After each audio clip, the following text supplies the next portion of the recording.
ฝนทิ่มฟ้าเมื่อกลางพรรษาน้ำนาเหือดหา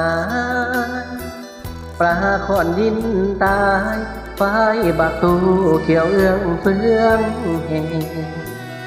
นกแจ่นแผนห้องคอยงากันของส่งข้าวฝนแลตกไก่ละน้องานแต่ง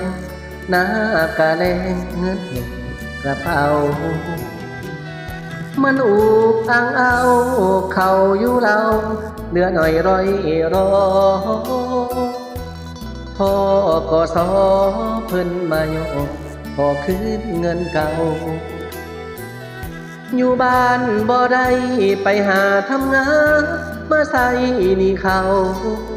ค่าดองคือต่อขายเขาเลยบ่สมเบานำเจ้าจากนอนกระเป๋าเสื้อผ้าพาดขึ้นใส่บาอำลานารังรถเล่นตามทางสองนอกหน้าต่างนั่งเมื่อใจลอยบ่ฮู้มือใดสิได้คืนมาหา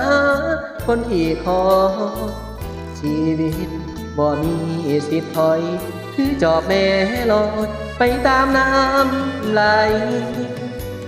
ต่อจากนี้ไปความหวังตั้งไว้ฝากโชคชะตาดิ้นรนค้นหาทางข้างหน้าจะเป็นจังไงสิเป้าคืนมาตามสัญญาไว้หากเทวดาเห็นใจก็คงสิได้ดีดังที่ฟ้า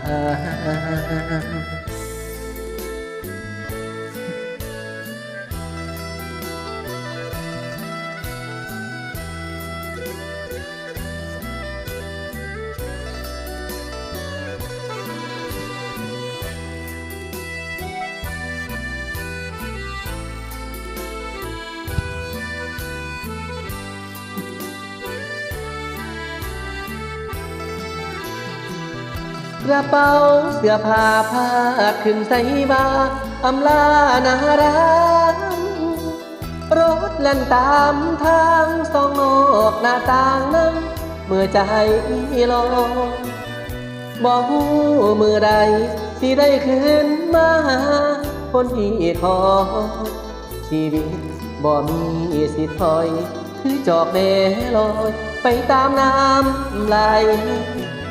ต่อจากนี้ไปความหวังตั้งไว้ฝากโชคชะตาดิ้นรนค้นหาทางข้างหน้าจะเป็นจังไดแม่นในคือเว้าสิเฝ้าคืนมาตามสัญญาไว้หากเทวดาเห็นได้ก็คงสิได้ดีดังที่ฟ้า